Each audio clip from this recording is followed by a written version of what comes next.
கர்த்தருடைய வார்த்தையை கேட்க போகிறோம். வேதத்தை எடுத்துக்கொள்வோம். லூக்கா சுவிசேஷம் அதனுடைய 9வது அதிகாரம், லூக்கா சுவிசேஷம் 9வது அதிகாரத்தின் 10வது வசனத்தை வாசிக்க கேட்கலாம். அப்போஸ்தலர் திரும்பி வந்து தாங்கள் செய்த யாவையும் அவருக்கு விவரித்து சொன்னார்கள். அப்பொழுது அவர் அவர்களை கூட்டிக் கொண்டு தனித்திருக்கும்படி பெத்சாய்தா என்னும் பட்டணத்தை சேர்ந்த வனாந்தரமான ஒரு இடத்திற்கு போனார். அவர் அவர்களை கூட்டிக் கொண்டு ஒரு வனாந்தரமான இடத்துக்கு போனார். இயேசுவோடு கூட தனித்திருக்கிற அனுபவம், அதை சில வாரங்களா இந்த வசனத்திலிருந்து பரிசுத்த ஆவியானவர் நம்மோடு கூட பேசி கொண்டு வந்தார். இதனால் அதிலிருந்து ஒரு காரியத்தை கூட ஆமென் உங்கள் மத்தியிலே நான் சொல்லும்படி விரும்புகிறேன். கடந்த நாளில் பலமாக இடைப்பட்ட ஆவியானவர் வார்த்தை மூலமாக இடைப்பட்ட காரியம். ஒரு நிமிடம் எல்லாரும் உங்கள் கரத்தை அந்த வசனத்துக்கு மேலே வச்சு, அப்பா என் கூட பேசுங்கப்பா. எல்லாரும் பைபிளை திறந்து லூக்கா 9:10 அதில் கையை வச்சு நீங்க தான் பேசணும். ஆண்டவரே, இனியும் உம்மை கேட்பேன், நீர் சொல்வதை நான் செய்வேன், என் கூட பேசுங்கப்பா. பேசாம மட்டும் இருக்காதீங்கப்பா. இனியும் உம்மை கேட்பேன், நீர் சொல்வதை நான் செய்வேன், என் கூட பேசுங்கப்பா. பேசாம மட்டும் இருக்காதீங்கப்பா. நீர் பேசாவிட்டால் நான் உடைந்து போவேன், ஒரு குலைந்து. நீர் பேசாவிட்டால் நான் உடைந்து போவேன், ஒரு குலைந்து போவேன். என் கூட பேசுங்கப்பா.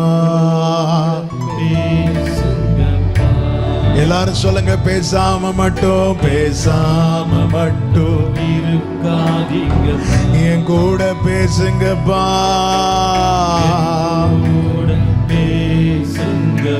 பேசாம மட்டும் இருக்காதீங்கப்பா. நீர் பேசாவிட்டால் நான் தளர்ந்து போவேன், நீர் பேசாவிட்டால் நான் தளர்ந்து போவேன், தள்ளாடி போவேன்.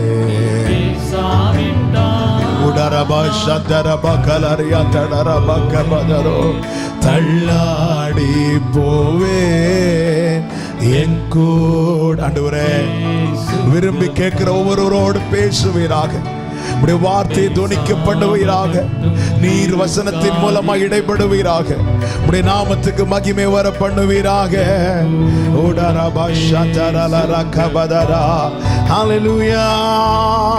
பேசாம மட்டும் தாழ்த்துகிறோம், எங்க கூட பேசுங்கப்பா. மீட்பர் நாமத்தில் பிதாவே, ஆமென். ஒரு விஷயம் கூட அந்த வசனத்தை வாசியுங்கள். அப்போஸ்தலர் திரும்பி வந்து தாங்கள் செய்த யாவையும் அவருக்கு விவரித்து சொன்னார்கள். அப்பொழுது அவர் அவர்களை கூட்டிக் கொண்டு தனித்திருக்கும்படி பெத்சாய்தா என்னும் பட்டணத்தை சேர்ந்த வனாந்தரமான ஒரு இடத்திற்கு போனார். வனாந்தரமான ஒரு இடத்துக்கு இயேசுவினிடமாய் திரும்பி வந்த அவருடையவர்களை அழைத்து கொண்டு போனார். அங்கே இருக்கும்படிக்கு போனார்.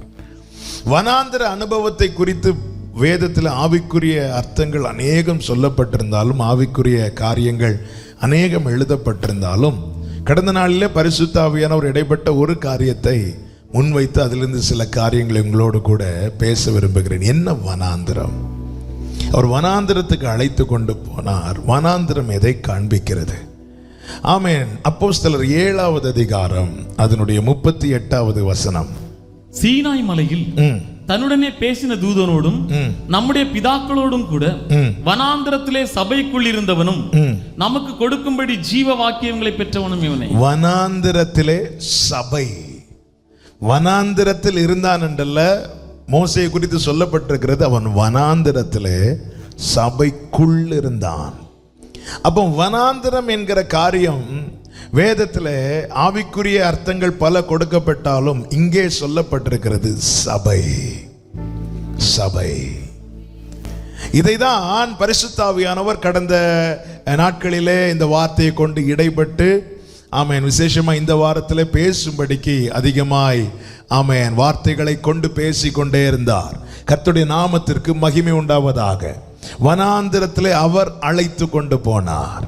யாரை? எல்லாரையுமா? இல்ல, தம்மால் தெரிந்து கொள்ளப்பட்டவர்களை, எவர்களை அவர் முன்குறித்தாரோ அவர்களை அழைத்திருக்கிறார். அழைத்து அவர்களை நீதிமான்களாக்கி இருக்கிறார். அவர்களை தான் தேவன் வனாந்திரத்திலே அழைத்து கொண்டு போனார்.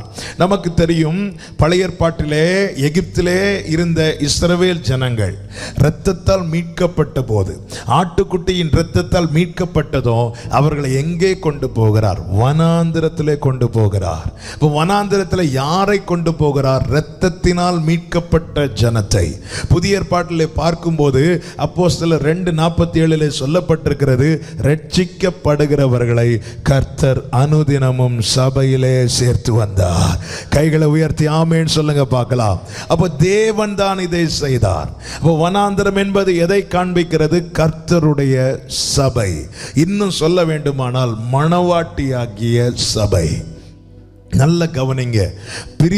எகிப்திலிருந்து இஸ்ரவேல் ஜனங்களை கொண்டு வந்து வனாந்திரத்திலே வைத்து, வனாந்திரத்திலே அவர்களை சோதித்து, அவர்களை புடமிட்டு, விசுவாச பரீட்சையிலே ஜெயித்தவர்களை கானானிலே சுதந்திரிக்கும்படி, கானானை காணும்படிக்கு கர்த்தர் கிருபை செய்கிறார். ஆமென். ஒரு கிளாஸ்ல இருந்து அடுத்த கிளாஸ் போறதுக்கு முன்னாடி ஒரு டெஸ்ட் உண்டு. ஹல்லேலூயா. ஒவ்வொரு தேவ பிள்ளைகளுடைய வாழ்க்கையிலும் ஒரு விசுவாச பரீட்சை உண்டு. 1 பேதுரு 1:7 சொல்லப்பட்டிருக்கிறது, எடுக்க வேண்டாம், அழிந்து போகிற பொன் அக்கினியினால் சோதிக்கப்படும், அதை பார்க்கிலும் அதிக விலையேறப்பட்டதாய் இருக்கிற உங்கள் விசுவாசம் சோதிக்கப்பட்டு. ஆமென். நல்ல கவனமா கேளுங்க. இப்ப வனாந்திரம் கர்த்தருடைய சபை. அவர்தான் அழைத்து கொண்டு வருகிறார். ரட்சிக்கப்பட்டவர்களை அழைத்து கொண்டு வருகிறார்.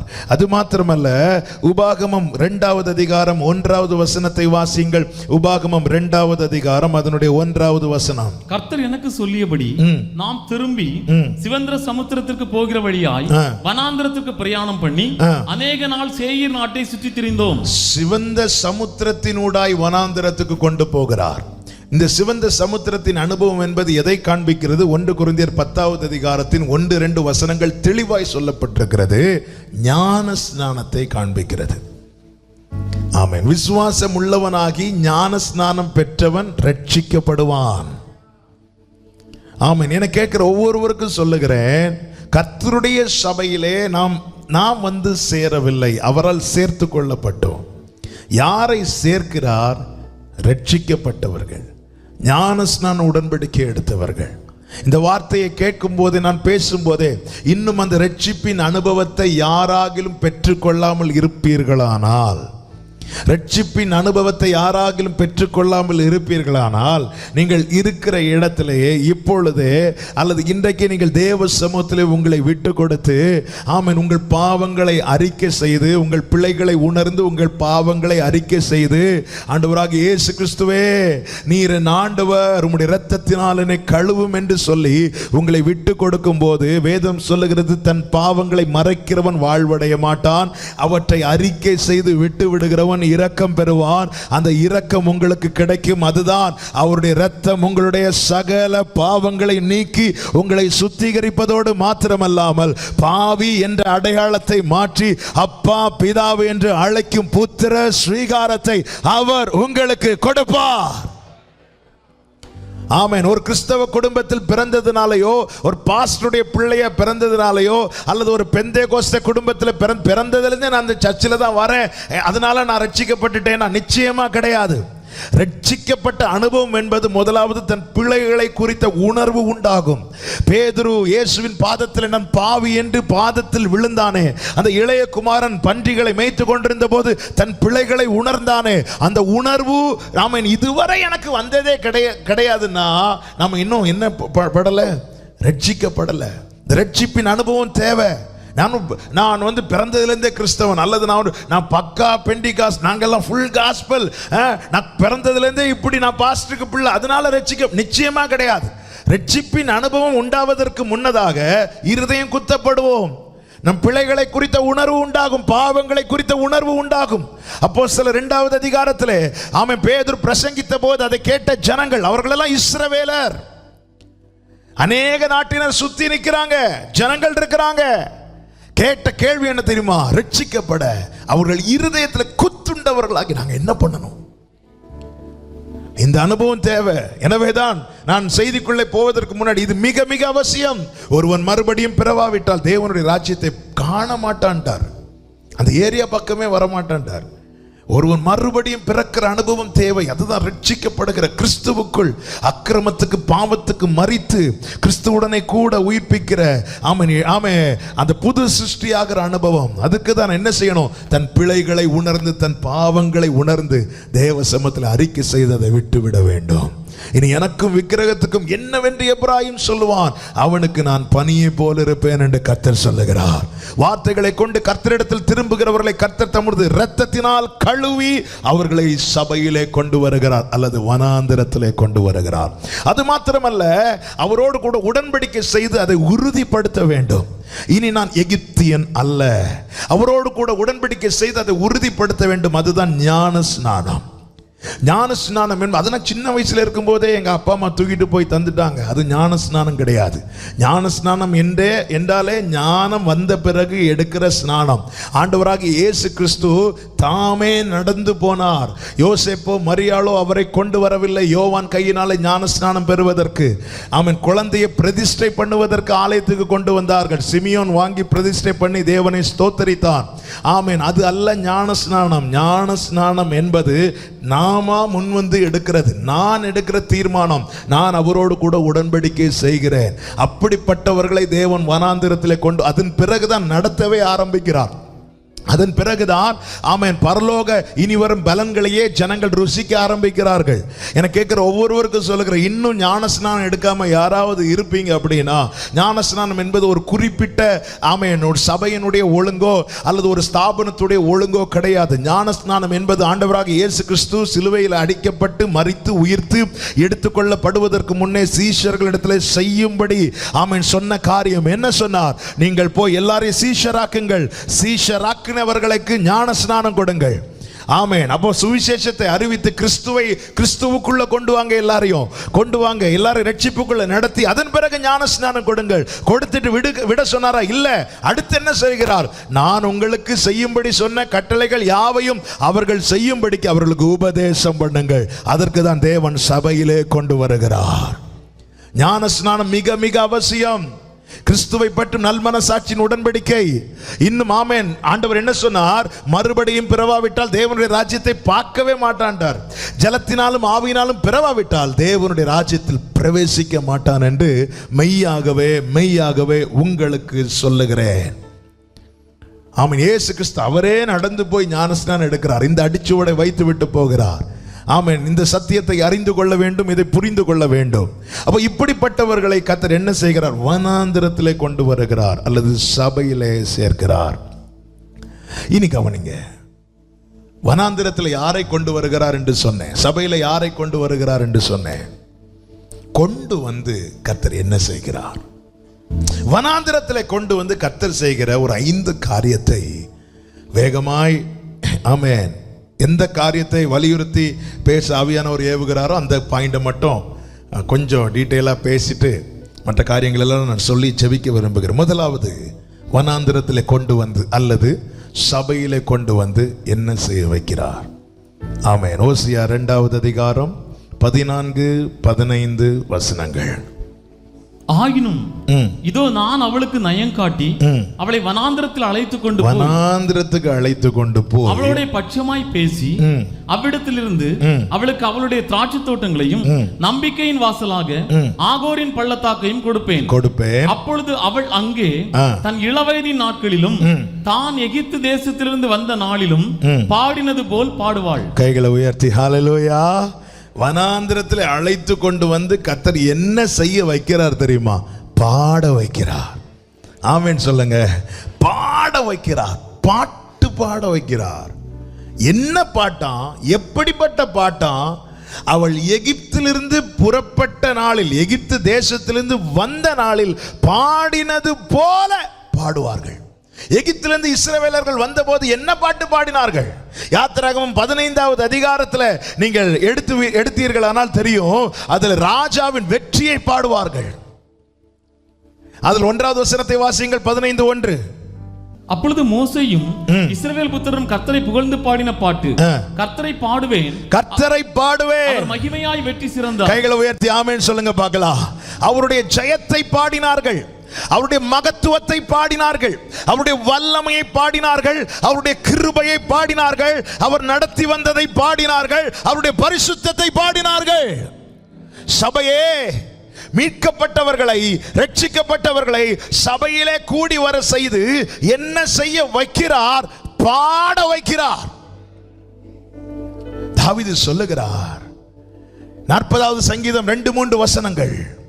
பயங்கரமான குழியிலும் உளையான சேற்றிலும் இருந்து என்னை அவர் தூக்கி எடுத்து என் கால்களை கன்மலையின் மேல நிறுத்தி என் அடிகளை உறுதிப்படுத்தி நமது தேவனை துதிக்கும் புது பாட்டை அவர் என் வாயிலே கொடுத்தார். பாட வைக்கிறார். சேற்றிலிருந்து தூக்கி எடுக்கப்பட்டவனை கர்த்தர் பாட வைக்கிறார். ஆமென். இன்னைக்கு பாடுறது எத்தனை பேருக்கு பிடிக்கும்? பாடுறோமா? சர்ச்சில் வந்து நல்லா பாடுறோமா? பாடுறத பார்க்கிறோமா? ஆமென். பாட வைக்கிறார். பாட்டு தானே, இதெல்லாம் சிம்பிள் தானே? இல்ல, தாவீது சொல்லுகிற ஒரு வார்த்தை கேளுங்கள். நான் பாடும்போது என் உதடுகளும் நீர் மீட்டு கொண்ட என் ஆத்துமாவும் கம்பீரித்து மகிழும். 71வது சங்கீதம் 23வது வசனம். நான் பாடும்போது என் உதடுகளும் நீர் மீட்டு கொண்ட ஆத்துமாவும் கம்பீரித்து மகிழும். இனி கவனிங்க, பாடும்போது உதடு மகிழுது, ஓகே, ஆத்துமா மகிழுதா? ஆத்துமா மகிழுமானால் இங்கிருந்து ஒருத்தங்க பாடுங்க, கொஞ்சம் சத்தமா பாடுங்க, இப்படி சொல்ல வேண்டிய அவசியமே வராது. ஆமென். கொஞ்சம் கூட சத்தமா பாடுங்க, கையை தூக்கி பாடுங்க, அப்படி இப்படி சொல்ல வேண்டிய அவசியமே வராது. இங்க நாங்க பாடிட்டு இருப்போம், அங்க நீங்க பாடிட்டு இருப்பீங்க. ஆமென். எதற்காக இந்த வார்த்தைகளை எடுத்து சொல்லுகிறேன்? ஒரு 5 குறிப்புக்காக அல்ல, இப்படிப்பட்ட பிரித்தெடுக்கப்பட்ட சபையாய் மாறணும். ஒருத்தங்க சொல்லி நாம் பாடக்கூடாது. எகிப்து நாளில், எகிப்து தேசத்திலிருந்து வந்த நாளில் நான் பாடினது போல அவருடைய ஜெயத்தை பாடணும், அவருடைய கிருபையை பாடணும், அவருடைய மகிமையை பாடணும், அவருடைய பரிசுத்தத்தை பாடணும். ராஜாவின் ஜெய கம்பீரம். உடாரபா சந்தரா. நல்ல கவனிங்க, இன்னைக்கு ஏன் பாட முடியல? அந்த பாடும்போது என் ஆத்மா கம்பீரித்து மகிழ்கிறது. அநேகருக்கு பாட கிருபை பெற்ற அநேகருக்கு எனக்கு பாட முடியாம தவிச்சிட்டு இருக்கிறாங்க. சில கேட்கலாம், எனக்கு அப்படியெல்லாம் ராகம் வராதுங்க. பரலோக ராகத்துக்கு மார்க்கே போடாதுங்க, தாகத்துக்கு மட்டும்தான் மார்க் போடும். ஆமே ஆமே ஹல்லேலூயா. ஆமே. நீங்க பாடுறத உங்களை கட்டின துணை கூட ஒருவேளை கேட்க சகிக்காம இருக்கலாம். ஆனா அவர் கேட்பாருங்க, அவர் இறங்கி வருவாருங்க. ஆமென். பாட வைக்கிறார். எப்படி பாடு? மீட்கப்பட்டவன் பாடுறது போல பாடணும். ரட்சிக்கப்பட்டவன் பாடணும். இப்படி இளவயது எதுக்கு சபையில கொண்டு வருகிறார்? துதிக்க. நீங்க சிலர் பாத்தீங்க, பாட்டு முடியட்டும் அதுக்கப்புறம் வாரேன். ஆமென். ஆண்டவர் பாப்பார், அவன் போட்டும் அதுக்கப்புறம் நான் வரேன். ஆமென். சில பாட்டு அவர் பாட வைக்கிறார். நாம் பாடல்ல, என்னை ரட்சித்ததுனால என் ஜீவ காலம் எல்லாம் ரட்சிப்பின் பாத்திரத்தை கையில் எடுத்துக்கொண்டு அவருடைய நாமத்தை நான் தொழும்படி எனக்கு கிருபை செய்கிறார். பாட வைக்கிறார். ஒருத்தங்க சொல்லி பாடக்கூடாது. இன்னைக்கு ஏன் அநேகருக்கு பாட முடியல? இன்னைக்கு ஏன் அநேகருக்கு பாட முடியல? தாவீதுடைய வார்த்தை என்ன? கர்த்தரை நான் எக்காலத்திலும் ஸ்தோத்தரிப்பேன், அவர் துதி எப்போதும் என் வாயில் இருக்கும். நான் உயிரோடு இருக்க மட்டும் அவரை பாடுவேன், நான் உள்ளளவும் அவரை கீர்த்தனை பண்ணுவேன். அவருடைய நீதி நியாயங்கள் நிமித்தம் நான் ஒரு நாளில் 7 தரம் துதிக்கிறேன். இப்படி சொன்ன தாவீது 142வது சங்கீதத்தின் 7வது வசனத்துல ஒரு விண்ணப்பத்தை வைக்கிறான் பாருங்க. 142:7.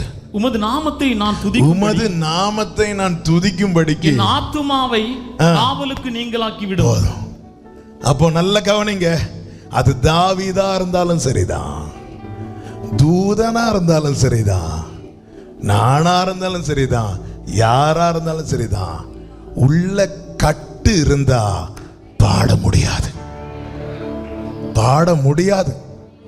இன்னைக்கு பாட்டு பாடுறது இன்னைக்கு அநேகருக்கு கடினமா இருக்கு. ஒரு பாட்டு பிரேயர்ல, ஃபேமிலி பிரேயர்ல எல்லாம் பண்ணுவீங்க, ஒரு பாட்டை போட்டா இது சரணம் ஜாஸ்தியா இருக்கு, சின்ன பாட்டா பாடுங்க. இருக்கிறது தான் அப்படி அனுபவங்கள். பாட்டு பாடுறது ஏன் வேற ஜெபம்லாம் நடக்குங்க, அது பழகிட்டோம்ல. பாடும்போது என் ஆத்மா மகிழலைன்னா நான் என் ஆத்மா கட்டப்பட்டிருக்குன்னு அர்த்தம்.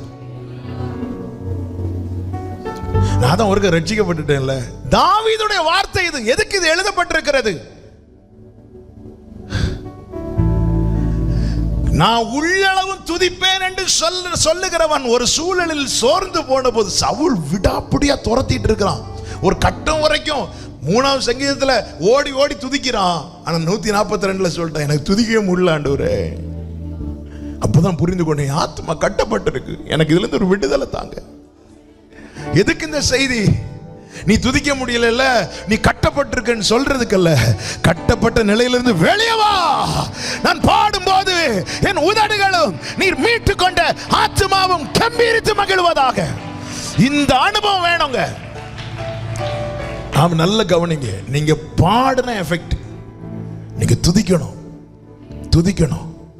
ஆமென். தாவீது சொன்ன வார்த்தை பாத்தீங்களா? 40வது சங்கீதம் 2-3 ஒரு வீச கூட வாசிங்கள். அந்த 3வது வசனத்தை வாசிங்க. நமது தேவனை துதிக்கும் புது பாட்டை அவரின் வாயிலே கொடுத்தார். அநேகர் அதை கண்டு பயந்து. இந்த வார்த்தையை பார்க்கணும். அநேகர் அதை கண்டு பயந்து கர்த்தரை நம்புவார்கள். அப்போ நிக்க வேண்டிய இடத்துல நின்று, அதாவது கன்மலையாகிய கிறிஸ்துவினிடம் நின்று, அவர் சமூகத்தில் நின்று நீங்க ஒழுங்கா பாடுனா, நீங்க பாடுறத கேட்டு அநேகர் கண்டு பயந்து கர்த்தரை நம்புவார்கள். ஒரு தேவ பிள்ளையுடைய துதி தேசத்தை அசைக்கும். ஆமென். நல்ல கைகளை தட்டி, ஓ ஹalleluya, உமக்கொப்பானவர் யார், உமக்கொப்பானவர் யார், உமக்கொப்பானவர். ஆமென். உமக்கொப்பானவர் யார். நல்ல கைகளை தட்டி, வானத்திலும் பூமியிலும் ஆமென், உமக்கொப்பானவர். ஹalleluya, ஹalleluya.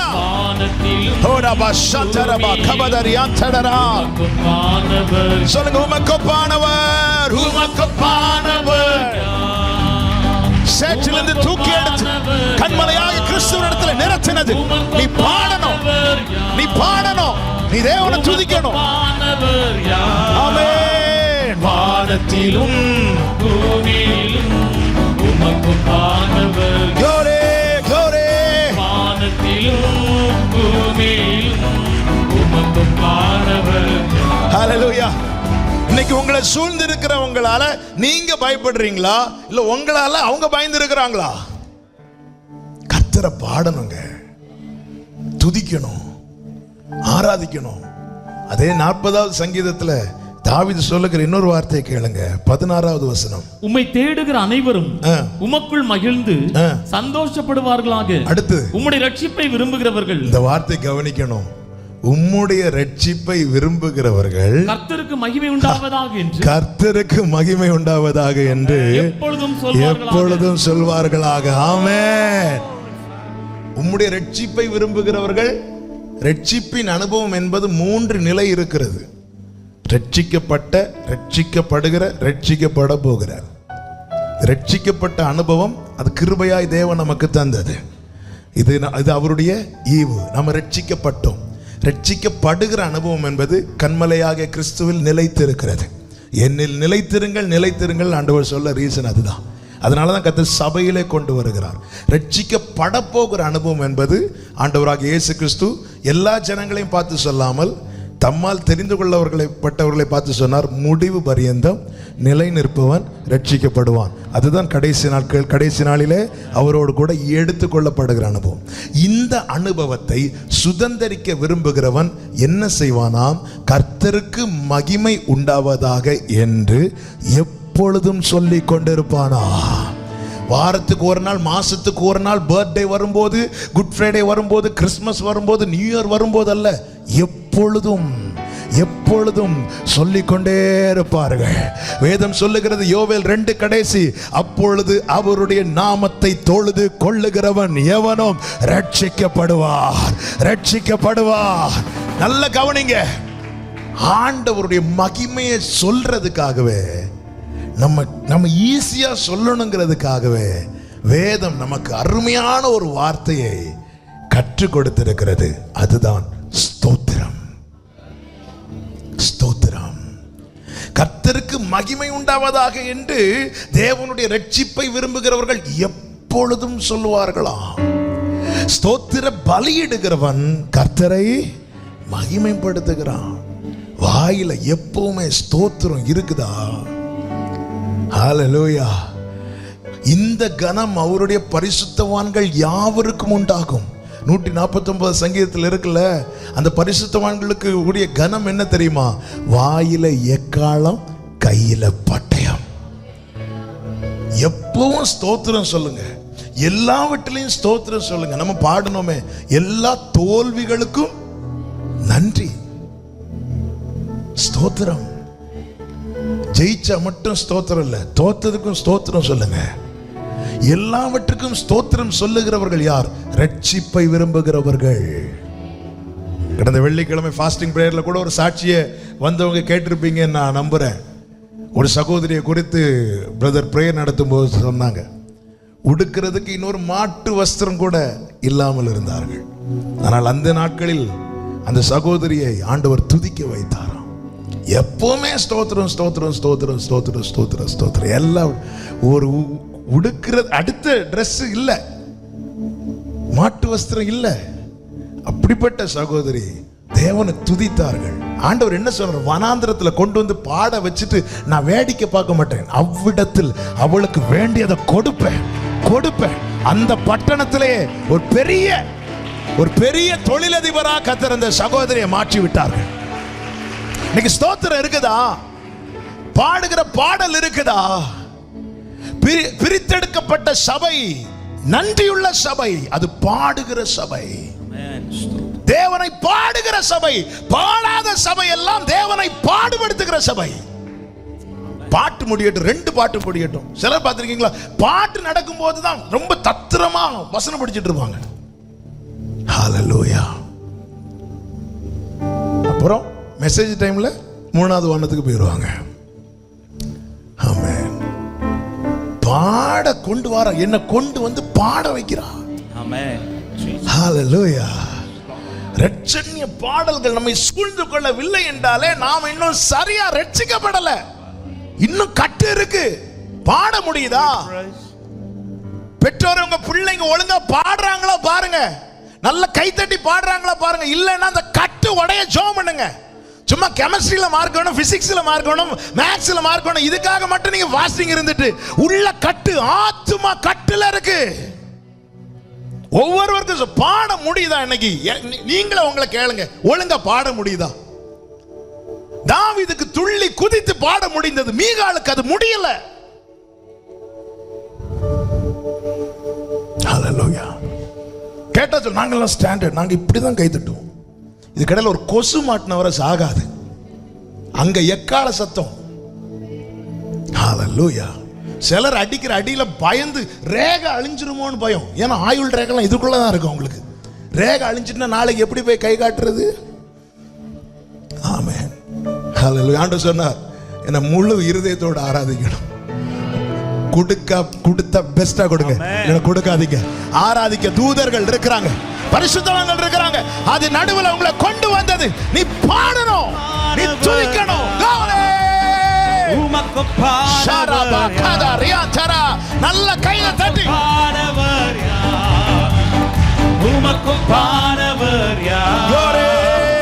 வானத்திலும் பூமியிலும் உமக்கொப்பானவர். ஷடபரபதரபலர. வானத்திலும் ஓ பூமியிலும் உமக்கொப்பானவர். ஆமென். 132வது சங்கீதம் 7வது வசனத்தில் தாவீது என்ன சொல்லுகிறார்? நீர் என்னை இக்கட்டுக்கு விலக்கி காத்து. அப்ப விலக்கி காத்து என்ன செய்கிறார்? இரட்சண்ய பாடல்கள் என்னை சூழ்ந்து கொள்ளும்படி செய்கிறார். ஆமென். நான் உண்மையிலே ஒரு விடுவிக்கப்பட்ட அனுபவத்தில் நான் இருக்கிறேன் என்பதை எப்படி அறிந்து கொள்ள? என் வாயில் எப்பவுமே துதி இருந்துட்டே இருக்கும். ஹல்லேலூயா, ஹல்லேலூயா. இந்த நாய் வளர்க்குறவங்களுக்கு தெரியும்ல, காலையிலேருந்து சாயங்காலம் வரை கட்டி போட்டிருப்பாங்க. ஆமென். சாயங்காலம் அதை அவுத்து விட்டு பாருங்க, எடுத்த உடனே ஓடாது. அந்த நன்றி உள்ளது மிருகம்னு சொல்லுவாங்கல்ல, அது சங்கிலி அவுத்து விட்டா அந்த அவுத்து விட்டவங்க கால் பக்கத்திலே கொஞ்ச நேரம் இல்ல. ஆமென். இது ஆண்டவர் அவுத்து விட்டது ஒரு ஆளை காணல. ஆமென். ஹல்லேலூயா. பாடுகிற சபை பிரியமான சபை, பாடாத சபை பாடுபடுத்துகிற சபை. சில எங்களுக்கு வசனம் மட்டும்தான் வேணும், பாட்டெல்லாம் வேண்டாம். வசனம் அவர் தருது, பாட்டு நான் கொடுக்கிறது. என்னை பாட வைக்கிறார். என் இருதயம் நல் விசேஷத்தால் நிறைந்திருக்கிறது, என் நாவு விரைவா எழுதுகிறவனுடைய எழுத்தாணி. ஆமென். சபை நல்லா பாடணுங்க, நல்லா பாடணும். அதாவது இங்க வந்து ஸ்டைல் காட்டவே கூடாது. இங்க வந்து நாங்க பெரிய ஒண்ணு, அதாவது மனுஷனுக்கு மேன்மையாய் காணப்படுகிறதெல்லாம் தேவனுக்கு அருவருப்பா, அப்படிதான் பைபிள் சொல்லுது. அப்ப நான் இங்க வந்து பந்தா காட்டினேன்ல, ஆண்டவர் சி அப்படி சொல்லிட்டு போயிடுவாரு. ஹல்லேலூயா, ஹல்லேலூயா.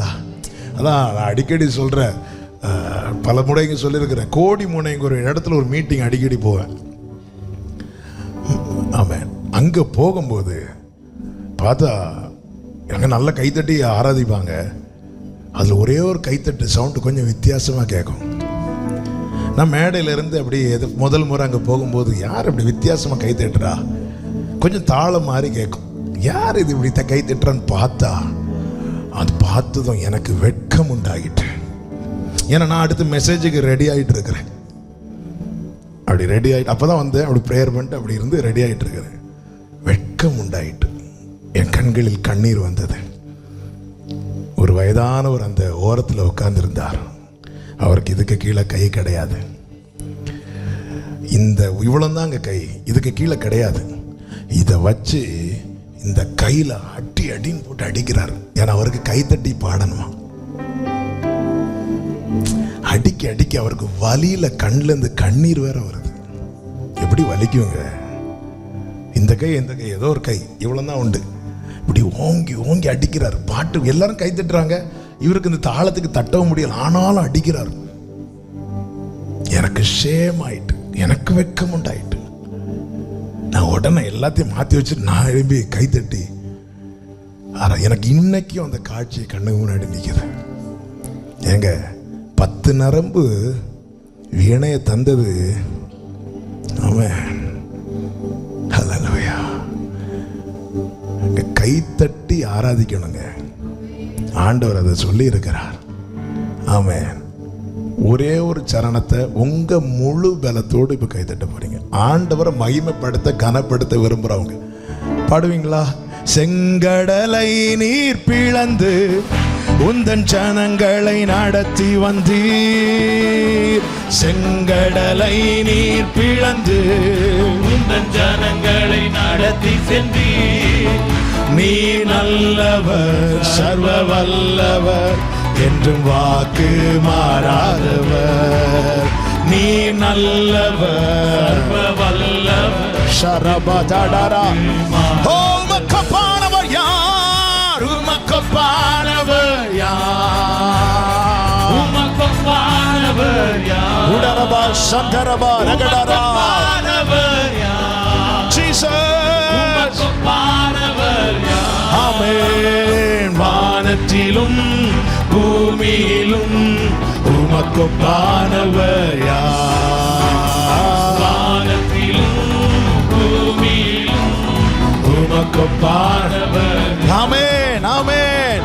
பிரித்தெடுக்கப்பட்ட சபை நன்றியுடன் நினைவு கூர்ந்து பாடுகிற சபை.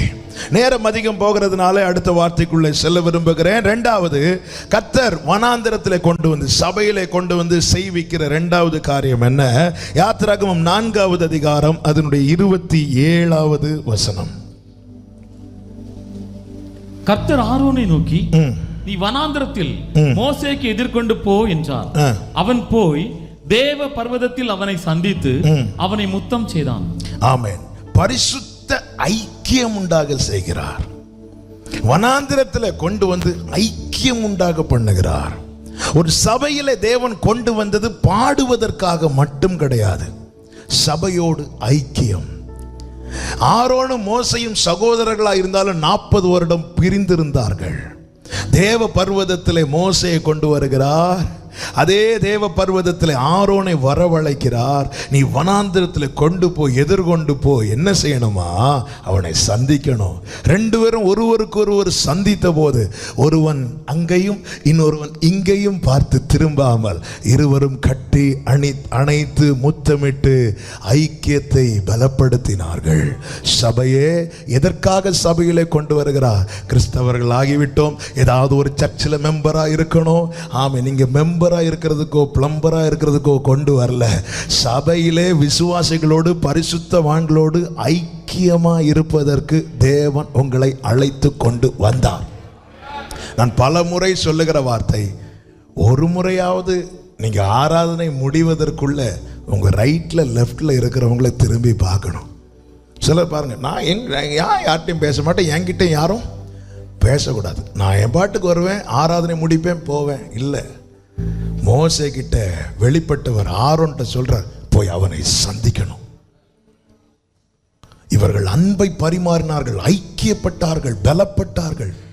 சபை ஐக்கியப்படணும். சபைக்குள்ள பிரிவினை காணப்படக்கூடாது.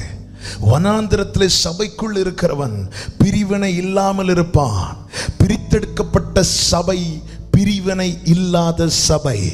இங்கே பவுலை சேர்ந்தவனண்டோ, அப்பல்லோவை சேர்ந்தவனண்டோ, கேபாவை சேர்ந்தவனண்டோ, ஆமே, பெரியவனண்டோ, சிறியவனண்டோ, சீனியரண்டோ, ஜூனியரண்டோ, இங்கே வித்தியாசம் இருக்கக்கூடாது.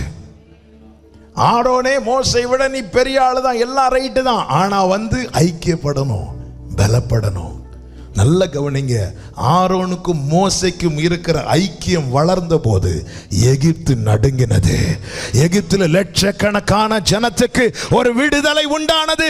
சபையே, எழுப்புதலுக்காய் காத்திருக்கிற சபையே, இந்த கடைசி நாட்களிலே தேசத்திலே தேவ கிரியை நடக்க வேண்டுமானால் பிரிந்து காணப்படக்கூடாது. சபை ஒன்றுபட வேண்டும். ஆமென், ஆமென். இது இன்னார் போற சர்ச்சுக்கு நான் வர மாட்டேன். ஹல்லேலூயா. அவங்க இருக்க பக்கத்துல நான் உட்கார மாட்டேன். தேவன் கொண்டு வந்த சபை, தேவன் கொண்டு வருகிற, நல்ல கவனிங்க, நான் அந்த ஆரம்பத்தில் சொல்ல வேண்டியதை விட்டுட்டேன். தேவன் நம்மை ஒரு இடத்துல இணைக்கலைன்னா நம்மளால நிலைக்க முடியாது. நிறைய இடத்துக்கு போவோம், நிறைய இடத்துக்கு வருவோம். ஒரு தேவன் நம்ம எந்த இடத்துல கொண்டு போறாரோ அங்க வேறொன்று வைப்பார், இல்லைன்னா கொண்டு போயிடுவார். ஆமென். நான் தேவனுடைய ஆலயத்தில் நாட்டப்பட்ட பச்சையான ஒலிவ மரம் போல இருக்கிறேன். அப்போ ஒரு இடத்துல, ஆமாம், நீங்க இங்கே இருக்கிறதும் சரி, இந்த பார்க்குறவங்க எந்த ஒரு இடத்துல நாம போய் சேரலைங்க, அவர் கொண்டு வந்து சேர்த்தார். ரட்சிக்கப்படுகிறவர்களை கர்த்தர் கொண்டு வந்து சேர்க்கிறார். இதுக்கு மேலே நீ ஒண்ணுமே கிடையாது. ஆமென், ஹல்லேலூயா. ஆமாம், நம்ம வண்டியை விட்டோ அல்லது அப்படி கட்டி ஒன்றும் கிடையாது, எதுவுமே கிடையாது. அப்படி வந்தால் அது நிலைக்காது, இல்லை, எதுவும் நிலை. தேவன் கொண்டு என் பிதா நடாத நாட்டெல்லாம் வேரோட பிடுங்க போடும், அவ்வளோதான். ஆமென். கர்த்தர் ஒரு இடத்துல, தேவன் தான் சபைக்கு கொண்டு வருகிறார், தேவன் தான் நிலைநிறுத்துகிறார். இது செய்யறது கர்த்தர். அப்போ எதுக்கு செய்கிறார்? சும்மா வந்து பாடிட்டு ஆராதிச்சுட்டு போறதுக்கு மட்டுமா? இல்லை, ஐக்கியப்படணும். நான் சர்ச்சில் யார்ட்டையும் பேச மாட்டேன், யார்ட்டையும் பழக மாட்டேன், ஆனால் ஆண்டவரே எனக்கு கிருபை தரனா கிடைக்காது. அவ்வளவு கிருபை தான் கிடைக்கும். ஆமென். நிறை குறைகள் இருக்கும், ஏற்றத்தாழ்வுகள் இருக்கும். ஆமென். ஆனால் ஒருவர் பாரத்தை ஒருவர் ஏற்றுக்கொண்டு இப்படி கிறிஸ்துவின் பிரமாணத்தை நிறைவேற்றணும். இதோ சகோதரர்கள் ஒருமித்து வாசம் பண்ணுவது எத்தனை நன்மையும் எத்தனை இன்பமா இருக்கிறது. அங்கேதான் தேவன் ஆசீர்வாதத்தையும் ஜீவனையும் கட்டளையிடுகிறார். எனவே ஒவ்வொரு சபை கூடி வருதுல ஒரு நாள் விட்டுறாதீங்க, ஒரு நாள் விட்டுறாதீங்க. ஆமாம், அதான் ஆராதனை. இன்னைக்கு இப்போ கொஞ்சம் டயர்டாக இருக்குது, காலையில் மழை, நம்ம ஆன்லைனில் பார்ப்போம். ஆன்லைனில் ஆராதனை போடுறது எங்கேயுமே ஆராதிக்க முடியாமல் கஷ்டப்படுவாங்கல்ல அவங்களுக்காக. ஆமாம், ஆராதனை கட் பண்ணிட்டு வீட்டில இருந்து பார்ப்பதற்காக கிடையாது. அப்படி ஒரு ஆராதனையை முடக்கிட்டு வீட்டில இருந்து பார்த்தா இந்த ஆராதனையினால் அவங்களுக்கு பிரயோஜனமே இருக்காது. ஆமென், கர்த்தருக்கு மகிமை உண்டாவதாக. தேவ சபை ஐக்கியம் மிக மிக அவசியம். இது தேவன் ஏற்படுத்தினது. வனாந்திரத்தில் ஆரோனையும் மோசையும் சந்திக்க வைத்தது எதற்கு தெரியுமா? ஒருவன் துரத்த 1000, 2 பேர் துரத்த 10000. உன்னை கொண்டு சபையே தேசத்தில் பெரிய காரியத்தை நடப்பிக்க. ஆமென், ஆமென். இருவர் ஒருமித்து நடப்பது நல்லது, ஒண்டியா இருப்பதை காட்டிலும். ஆமென், சபை ஐக்கியம் வேணும். நீங்க பேசுங்க. இன்னைக்கு உள்ள சூழ்நிலையில கைப்பிடிக்க முடியாது, எதுவுமே பண்ண முடியாது. அன்னைக்கு ஆரோனும் மோசையும் கட்டி அணைத்து முத்தமிட்டார்கள். இன்னைக்கு தயவு செய்து அப்படி யாரும் பண்ண வேண்டாம். ஆனா பார்த்து ஒரு பிரைஸ் லாட் சொல்லலாமே, ஒருவரை ஒருவர் வாழ்த்துங்கள். இன்னைக்கு பிரைஸ் லாட் சொல்ற பழக்கம் அநேகருக்கு இல்லாமலே போகுது. பிரைஸ் லாட், அவன் ஆராதனை முடிச்சு போகும்போது காட் பிளஸ் யூன்னு சொல்லுங்க. ஹல்லேலூயா, துதித்த வாயல்லவா, இவ்வளவு நேரம் பாடி துதிச்சு ஆமென் ஹல்லேலூயா துதிச்சுட்டு அந்த துதிக்கிற வாயிலிருந்து ஆமென் ஒருத்தங்க பக்கத்துல இருந்து எழுப்பி போ, அவங்க காதுக்குள்ள போய் சொல்ல வேண்டாம். அவங்க பார்க்க பிரைஸ், ஆண்டவரே இவங்களை பிளஸ் பண்ணுங்க, ஆண்டவரே இவங்களை பிளஸ் பண்ணுங்க ஆண்டவர், இப்படி நீங்க சொல்லுங்க. ஆமென், நம்ம துதிக்க துதிக்க துதிக்க ஆமென் எல்லா கட்டுகள் அவிழ்ந்து ஒரு கட்டவிழ்க்கப்பட்டவன் ஆமென் வாயிலிருந்து புறப்படுகிற வார்த்தை அது மிகவும் ஆசீர்வாதமா இருக்குங்க. நம்ம பக்கத்தில் இருக்கிற சகோதரர்கள் ஆராதிக்கிறவங்களை பிளஸ் பண்ணுங்க.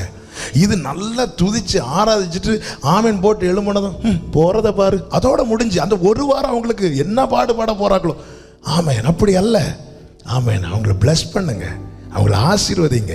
இந்த ஐக்கியம் தேவைங்க. ஆமென், இவர்கள் ஆரோன் மோசே வயசானவங்க தான், 2 பேருக்கு ஒரு கோல் கையில் இல்லாமல் நடக்க முடியாது, உண்மைதான். ஆனால் இவங்க எகிப்துக்குள்ள கால் வைத்த போது, எகிப்துக்குள்ள கால் வைத்த போது சபையை பிரித்தெடுக்கப்பட்ட சபை, பிரிவினை இல்லை. என்னைக்கு இந்த பிரிவினை சபையை விட்டு மாறுதோ அன்னைக்குதான் எழுப்புதல். தேசத்திலே கூட்டம் கூட்டமாய் ஜனங்கள் ரட்சிக்கப்பட வேண்டுமானால் சபையிலே ஐக்கியம் உண்டாகணும். மொத்தத்திலே 2 கூட்டத்தார் தாங்க உண்டு. பரலோக பார்வையில் 2 கூட்டத்தார் தான் உண்டு. என்ன 2 கூட்டத்தார்? சிலுவையை பற்றி உபதேசம், கெட்டு போகிறவர்களுக்கு பைத்தியம், அடுத்து ரட்சிக்க. அப்ப பரலோக பார்வையில் மொத்தம் 2 கூட்டத்தார். ஒன்னு கெட்டு போறவங்க, இன்னொன்னு இவ்வளவுதான் பரலோக பார்வை. 2 கூட்டத்தார் தான், கெட்டு போறவங்க ரட்சிக்கப்படுறவங்க. கெட்டு போறவங்க யாரு? சிலுவை குறித்த உபதேசத்தை தள்ளுறவங்க, வேண்டான்னு சொல்றவங்க, விசுவாசிக்காதவங்க கெட்டு போறவங்க. விசுவாசிக்கிறவங்க ரட்சிக்கப்படுறவங்க. நேற்று ஒரு செய்தி கேட்டுட்டு இருந்தேன். அப்போ அதுல ஒரு தேவ மனிதர் சொன்ன ஒரு வார்த்தை, ஆண்டவர் ஒருத்தங்களை நேசிக்கும் போது அப்புறம் ஏன் நான் அவங்கள பகைக்கணும்?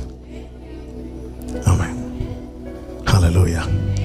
ஆண்டவர் நேசிக்கிறாங்க, ஒருத்தங்களை மன்னித்து அங்கீகரித்து நேசிக்க ஆரம்பிச்சுட்டாங்க. அதுக்கப்புறம் நான் ஏன் அவங்க இப்படி பண்ணிட்டாங்க அப்படி பண்ணிட்டாங்க, நான் ஏன் அவங்கள பகைக்கணும்? இப்போ கிறிஸ்து, நான் சிலுவையில் அறையப்பட்டேன், கிறிஸ்து என்னில் வாழ்கிற, இனி நான் அல்ல கிறிஸ்துவை என்னில். இதுதானே பவுல் கலாத்தியருக்கு எழுதினது. இதுதானே நம்ம பாட்டெல்லாம் அடிச்சு விடுவோம், வேறொரு ஆசை இல்லைன்னு சொல்லிட்டு இந்த வாட்ச் எங்க வாங்கினீங்கன்னு கேட்போம், அது வேற. ஆமென். அப்ப நான் இயேசு இவரை மன்னித்து அங்கீகரித்து ஏத்துட்டாச்சு, அப்புறம் நான் ஏன் அவங்கள பகிச்சிட்டு இருக்கணும்? இன்னைக்கு அநேகரை நம்மளால மன்னிக்க முடியல. எங்க ஆண்டவர் மன்னிச்சுட்டாங்க, ஆண்டவர் மன்னிச்சு அவங்க ஒப்புரவாயிட்டாங்க, ஏற்றுக்கிட்டாச்சு, வந்தாச்சு. ஆனால் இவங்களை பத்தி தெரியாதா? இவங்க சுபாவமே இப்படிதான். எங்க ஆண்டவர் அவரை நேசிக்க ஆரம்பிச்சுட்டாங்க, உங்க அப்பா அவரை நேசிக்க ஆரம்பிச்சாச்சு, அப்புறம் ஏன் நீங்க பகைக்கணும்? உங்க அப்பா ஒரே ஒருத்தரை தான் பகைக்கிறார், சாத்தான மட்டும்தான். அவன் மட்டும்தான் நமக்கு விரோதியா இருக்கணும். ஆமென் சொல்லுங்க பார்க்கலாம். இது அந்த கூட்டம் இந்த கூட்டம் இல்லைங்க, உண்டாகவே செய்யாது. ஆமென். 12 பேரா இருந்தார்கள். ஆமென், ஆமென். அவங்களுக்குள்ளே பிரிவினை இருந்துச்சு. ஆனா பேதுரு பிரசங்கிக்க எழும்பும் போது கூட 11 பேரும் எழும்பி நின்னாங்க. ஆமென். இங்கே யார் பிரசங்கிக்கணும்னு வாக்குவாதம் உண்டாகலை, சீட்டு போடலை. ஆண்டவர், எங்களுக்கு உங்க நாமம் மகிமைப்பட்டா போதும்பா. யாரு நின்னா என்ன, யாரு பாடுனா என்ன, யாரு பிரசங்கித்தா என்ன, எங்களுக்கு தேவ நாமம் மகிமைப்படணும். ஆமென். மோசே கையில் இருக்கிற கோல், இது நாம் போட்டா என்ன, ஆரோன் போட்டா என்ன? நாம் பேசினா என்ன, ஆரோன் பேசினா என்ன? மோசே, நாளைக்கு இது ஆரோனுடைய கோல் என்று தான் அழைக்கப்படும். யாருடைய கோல் என்று அழைக்கப்பட்டா என்ன? என்னை பொறுத்த வரைக்கும் இது தேவனுடைய கோல். என்னை பொறுத்த வரைக்கும் இது தேவனுடைய கோல். அவன் கர்த்தருடைய சமூகத்தில் என்னைக்கு போட்டானோ அன்னைக்கு அது தேவனுடைய கோலாய் மாறிட்டு. இல்லை ஆரோனே, இல்லை நான் என் கோலை தான் போடுவேன், ஆரோனே நீ வச்சுக்கோ, இப்படி சொல்லிட்டு இருந்தானா அங்கே கோலா தான் கிடக்கும். பார்வோனுடைய பாம்பு வந்து இவங்கள இல்லை, பார்வோன் மந்திரவாதிகளுக்கு இருக்க விசுவாசத்தையும் ஒற்றுமையும் பார்த்தீங்களா? கோலை போடுன்னா போட்டான். இது என் கோல் உன் கோல், அந்த இடத்துல 2 பேருக்கும் நான் போடுவேன், நான் தான் இல்லை. எங்களுக்கு தேவ நாம மகிமைப்படணும். சபை கூடி செய்கிற ஒவ்வொரு காரியத்தினுடைய பிரதான நோக்கம் எதுவா இருக்கணும் தெரியுமா? தேசத்தில் தேவ கிரியை வெளிப்படணும், தேவ நாம மகிமைப்படணும். ஆமென் சொல்லுங்க பார்க்கலாம். ஆமென். தாவீது அதை தானே சொல்லுகிறான். 34வது சங்கீதம் அதனுடைய 3வது வசனம். என்னோட கூட கர்த்தரை மகிமைப்படுத்துங்கள், நாம் ஒருமித்து அவர் நாமத்தை உயர்த்துவோமா. நாம் ஒருமித்து, என்னோட கூட. அது நீங்க வொர்ஷிப் பண்ணுங்க, நாங்க இருந்து பார்த்துட்டு இருக்கிறோம். இல்ல, என்னோட கூட நான் பாடுறேன். தாவீது சொல்ற, நான் பாடுறேன்பா, எல்லாரும் சேர்ந்து பாடுங்க. நம்ம ஒருமித்து அவருடைய நாமத்தை உயர்த்துவோமாக. ஒருமித்து தேவனை மகிமைப்படுத்தணும், ஒருமித்து உயர்த்தணும். அதுக்கு தான் தேவன் கூடி வர வைத்திருக்கிறார். ஒருமித்து மகிமைப்படுத்தணும், ஒருமித்து உயர்த்தணும். வீட்டில் குடும்பமா சேர்ந்து ஆராதிக்கும் போது நீ பாடு, நான் பிரேயர் பண்றேன். சிலர் அப்படி அந்த அங்கேயே சீட்டு போட்டு பங்கு விரிப்பாங்க தெரியுமா? நீ பாடு, நீ பைபிள் படி, நான் கடைசி ஜெபம் பண்றேன். அப்ப அவங்க பாடும்போது இவர் தூங்கிட்டு இருப்பாரு, இவர் பிரேயர் பண்ணும்போது. ஆமென். சிலர் பார்க்குறாங்க, என்னடா தீர்க்க தரிசனமாகவே வந்துட்டு இருக்கு. ஆமென். நாம் ஒருமித்து கர்த்தருடைய நாமத்தை உயர்த்துவோமாக. ஒருமித்து கூடுகிற இடத்துல, தேவ நாமம் உயர்த்தப்படுகிற இடத்துல, அங்கே தேவன் ஆசீர்வாதத்தையும் ஜீவனையும் கட்டளையிடுகிறார். ஹல்லேலூயா. ஒருமித்து. பிரித்தெடுக்கப்பட்ட சபை, பிரிவினை இல்லாத சபை. 3வது பிரித்தெடுக்கப்பட்ட சபை, அதாவது வனாந்திரத்திலே காணப்பட்ட சபை, தேவன் சேர்த்த சபை, தேவன் ஆயத்தமாக்கின சபை. உபாகமம் 1வது அதிகாரம் 2வது வசனம். இஸ்ரவேலர் யோர்தானுக்கு இக்கரையான வனாந்தரத்தின் சமனான வெளியிலே வந்தபோது மோசே இஸ்ரவேலர் எல்லாரையும் நோக்கி சொன்ன வசனங்கள், வசனத்தால் நிறைந்த சபை. இஸ்ரவேல் ஜனங்களுடைய முறுமுறுப்பு என்னவா இருந்துச்சு தெரியுமா? என்னாகமம் 11வது அதிகாரத்தின் 6வது வசனத்தை பாருங்க. என்னாகமம் 11:6. இப்பொழுது நம்முடைய உள்ளம் வாடி போகிறது, இந்த மன்னாவை தவிர நம்முடைய கண்களுக்கு முன்பாக வேறொன்றும் இல்லையே என்று சொன்னார். கர்த்தருடைய சபையில மன்னாவை தவிர வேற ஒண்ணும் கிடையாது. அவன் மன்னா எதன் அடையாளம்? மனுஷன் அப்பத்தினால் மாத்திரமல்ல, தேவனுடைய வாயிலிருந்து புறப்படும் ஒவ்வொரு வார்த்தையினாலும் பிழைப்பான். ஆண்டவர் சமூகத்தில் என்ன இருக்கு? அங்க அவங்க என்ன சொல்றாங்க? எகிப்தில் அது இருந்துச்சு, இது இருந்துச்சு, அப்படி இருந்துச்சு, இப்படி இருந்துச்சு. இங்க என்ன இருக்கு? மன்னாவை தவிர ஒன்றும் இல்லை. ஒரு கலர் லைட் இருக்கா? எகிப்தில் எங்க இருந்து இல்லாமோ புகை வந்துச்சு, இங்க ஒண்ணுமே இல்லை. அங்க அப்படி இருந்துச்சு, இங்க இப்படி இருந்துச்சு. வனாந்திரத்தில் தேவ சபையில் மண்ணிலிருந்து நீ எதையும் எதிர்பார்க்காத, மன்னா வானத்திலிருந்து வரும். ஆமென். தேவ சபையில, பிரித்தெடுக்கப்பட்ட சபையில வசனங்கள் இருக்கும். வசனத்தால் நிறைந்த சபை பிரித்தெடுக்கப்பட்ட சபை. ஆமென். வசனம். ஹல்லேலூயா. சீயோனிலிருந்து வேதமும், எருசலேமிலிருந்து கர்த்தருடைய வசனமும் வெளிப்படும். பாருங்கள், யூதாவின் ராஜா யோசபாத், இஸ்ரவேலின் ராஜா ஏதோமின் ராஜா, இவர்கள் மூவரும் ஏதோமின் வனாந்திர வழியா போவாங்க. வனாந்திர வழியா போகும்போது அவங்களுக்கு தண்ணீர் இல்லாம ஆயிரும். நான் இந்த சரித்திரத்துக்குள் போகவில்லை, இந்த வார்த்தைக்குள்ளே போகிறேன். உடனே இஸ்ரவேலின் ராஜா, ஐயோ இங்க தண்ணி இல்லையேன்னு சொல்லுவான். உடனே யோசபாத்து கேட்பான், இங்க கர்த்தருடைய தீர்க்கதரிசி யாராவது இருக்கிறாங்களா அப்படின்னு. எதுக்கு தேடுறீங்க? ஏன்னா அவங்க கிட்ட என்ன இருக்கு? வார்த்தை இருக்கிறது. அப்போ வனாந்திரத்தில் யோசபாத் என்ன தேடுகிறான்? வார்த்தையை தேடுகிறான். தேவன் அழைத்து கொண்டு வனாந்திரத்துக்கு கொண்டு வந்திருக்கிறார். வனாந்திரத்தில் என்ன தேட வேண்டும்? வார்த்தையை தேடணும். போன வாரம் இங்கே எங்கேயோ தானே ஃப்ளாஸ்கை வச்சுட்டு போனேன், அப்படி இல்லை. வனாந்திரத்தில் என்ன தேட வேணும்? வார்த்தையை தேடணும். வார்த்தையை தேடணும். வார்த்தை வந்து எதுக்கு வரோம்? பாடி துதிச்சுட்டு கொஞ்ச நேரம் இருந்துட்டு ஏதோ சொல்லுவாங்க கேட்டுட்டு இல்லை, வார்த்தையை தேடணும்.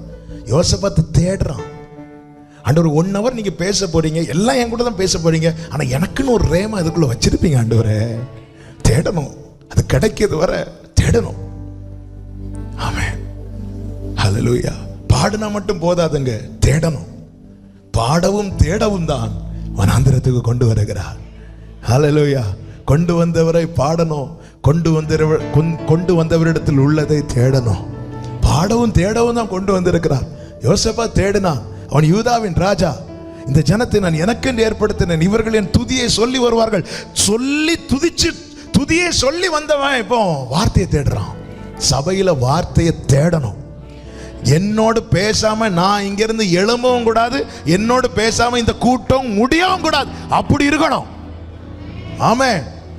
எப்படா கூட்ட முடியும்? ஐயோ 5 பாயிண்ட்ல இன்னும் 3 தானே ஆச்சு. சிலர் பார்க்குறாங்க இன்னும் 2 என்னைக்கு முடிய போகுதோ அப்படின்னா ஒரு ஆறுதல். என்ன ஆறுதல்? 11 மணிக்கு ஒரு ஆராதனை இருக்கிறதுனால எப்படியும் முடிச்சுதான் ஆகணுங்கிற ஒரு ஆறுதல். அவன் வார்த்தையை தேடணுங்க. வனாந்திரத்தில் யோசபாத் வார்த்தையை தேடினான். இந்த பெரோயா பட்டணத்தாரை குறித்து வேதம் சொல்லுகிற ஒரு வார்த்தை இருக்கிறது. அப்போஸ்தலர் 17வது அதிகாரம் அதனுடைய 11வது வசனம். அப்போஸ்தலர் 17:11. அந்த பட்டணத்தார் மனோவாஞ்சையாய் வசனத்தை ஏற்றுக்கொண்டு காரியங்கள் இப்படி இருக்கிறதா என்று. இந்த வார்த்தையை எல்லாரும் கவனிக்கணும். வசனத்தை கேட்டாங்க, வசனத்தை ஏற்றுக்கொண்டார்கள். ஏற்றுக்கொண்டு காரியங்கள் இப்படி இருக்கிறதா என்று தினம்தோறும் வேத வாக்கியங்களை ஆராய்ந்து பார்த்ததினால் தெசலோனிக்கேயில் உள்ளவர்களை பார்க்கிலும் நற்குணசாலிகளாய் இருந்தார்கள். இந்த பெரோயா பட்டணத்தாருடைய குவாலிட்டி என்ன தெரியுமா? பிரசங்கத்தை கேட்டுட்டு ஆமென் ஹல்லேலூயா, கடைசி ஜெபம் வந்ததும் பைபிள் அப்படி மூடி சிப்பை போட்டுட்டு பேக்கில் வச்சுட்டு போயிட்டு அடுத்த சண்டே காலையில் எடுப்பது கிடையாது. வீட்டில் போய் காரியங்கள் இப்படி இருக்கிறதா என்று வசனத்தை தேடி ஆராய்வாங்க. யாருடைய பிரசங்கத்தை தெரியுமா? அங்க பிரசங்கம் பண்ணது யாரு? பவுல். சாதாரண பைபிளே தெரியாதவனுடைய பிரசங்கம் அப்படியான்னு பார்க்கல. தேவனால் தெரிந்தெடுக்கப்பட்ட, அழைக்கப்பட்ட, பிரித்தெடுக்கப்பட்ட பவுலுடைய பிரசங்கமானாலும் சரி, பைபிள்ல இருக்கான்னு சொல்லி பார்க்கறாங்க. அப்படிப்பட்டவர்கள் நற்குணசாலிகளாய் வளர்ந்தார்கள். பவுலுடைய பிரசங்கத்தையே அவங்க இருக்குதான்னு தேடுறாங்கன்னா நம்ம எல்லாம் ஏமாத்துறோம். ஆமென். செய்தியை கேட்டுட்டு வீட்டில் போய் பார்க்குறோமா, இங்கே இப்படி பேசினாங்களே, பைபிள்ல இருக்கா? இருக்குதுன்னு ஆமென் சொல்லுங்க, இல்லைன்னா கொஸ்டின் பண்ணுங்க.